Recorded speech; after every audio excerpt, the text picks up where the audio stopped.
जय हिंद दोस्तों। शिक्षक भर्ती परीक्षा 2023 में आप लोगों का हार्दिक अभिनंदन है।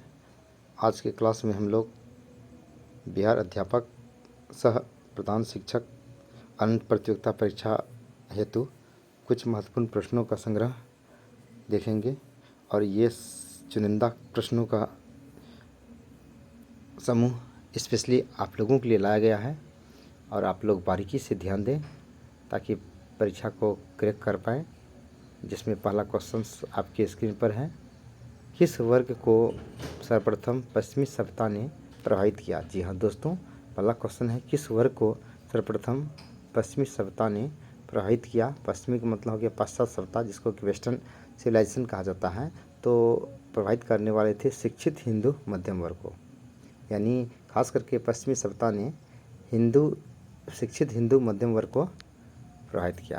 क्वेश्चन नंबर 2, भारतीय पुनर्जागरण का पिता किसे कहा जाता है या भारतीय पुनर्जागरण का अग्रदूत किसको कहा जाता है।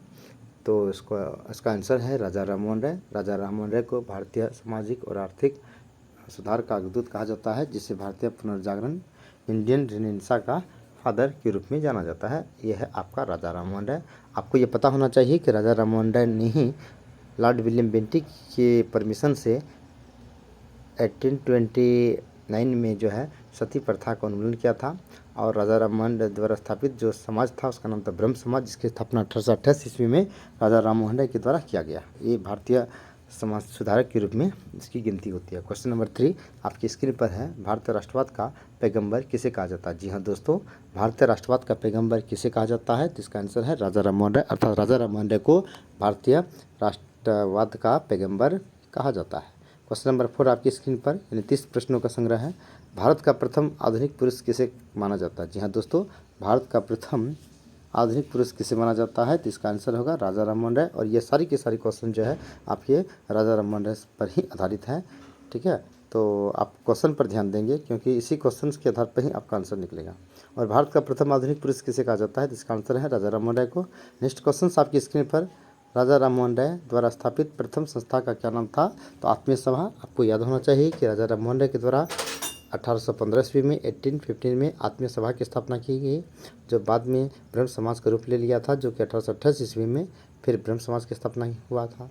ब्रह्म समाज, नेक्स्ट क्वेश्चन देखिए 6 नंबर का, फिर वही क्वेश्चन आ गया, ब्रह्म समाज की स्थापना किसने किया था। ब्रह्म समाज की स्थापना किया था राजा राममोहन राय। जी हाँ दोस्तों, राजा राममोहन राय के द्वारा 1828 ईस्वी में ब्रह्म समाज की स्थापना किया गया था। ये सामाजिक सुधार आंदोलन से संबंधित था, जिसका मुख्य उद्देश्य था समाज में एकेश्वरवाद का प्रचार करना, मूर्ति पूजा का विरोध करना और सामाजिक सुधार करना। और राजा राममोहन राय को राजा की उपाधि किसने धारण दिया था, तो जी हाँ दोस्तों, आपको यह जानना चाहिए कि राजा राममोहन राय को राजा की उपाधि किसने दिया था, तो अकबर द्वितीय ने। तो अकबर द्वितीय ने राजा राममोहन राय को राजा की उपाधि दिया था। क्वेश्चन नंबर 8 आपकी स्क्रीन पर, राजा राममोहन राय की समाधि स्थल कहाँ है। जी हाँ दोस्तों, राजा राममोहन राय का समाधि स्थल कहाँ है, तो ब्रिस्टल इंग्लैंड में, यानी राजा राममोहन राय की मृत्यु ब्रिस्टल इंग्लैंड में हुआ था, वही उसका समाधि स्थल बनाया गया। तो आपको पता होना चाहिए, जैसे महात्मा गांधी का अगर समाधि स्थल की बात करें तो राजघाट, और लाल बहादुर शास्त्री का अगर बात कहा जाए तो विजया घाट, इंदिरा गांधी का कहा जाए तो शक्ति स्थल, राजीव गांधी का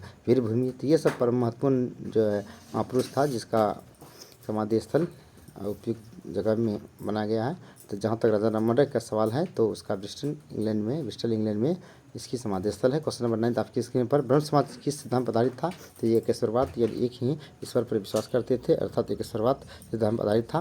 क्वेश्चन नंबर 10 आपकी स्क्रीन पर, राजा राममोहन राय किसका विरोध नहीं किया था, तो इसका आंसर होगा पाश्चात्य शिक्षा। राजा राममोहन राय ने पाश्चात्य शिक्षा का विरोध नहीं किया, जबकि बाल विवाह, सती प्रथा, मूर्ति पूजा का घोर विरोध किया था। क्वेश्चन नंबर 11 आपकी स्क्रीन पर, 19वीं शताब्दी यानी के उत्तरार्ध में नव हिंदूवाद के सर्वश्रेष्ठ प्रतिनिधि कौन थे, तो इसका आंसर होगा स्वामी विवेकानंद। जी हाँ दोस्तों, स्वामी विवेकानंद, जिसको कि जिन्होंने कि रामकृष्ण मिशन की स्थापना किया था अपने गुरु रामकृष्ण परमहंस के नाम पर 1897 ईस्वी में रामकृष्ण मिशन की स्थापना किया था। और स्वामी विवेकानंद का जन्मदिन जो है 12 जनवरी, जो कि राष्ट्रीय युवा दिवस के रूप में मनाया जाता है।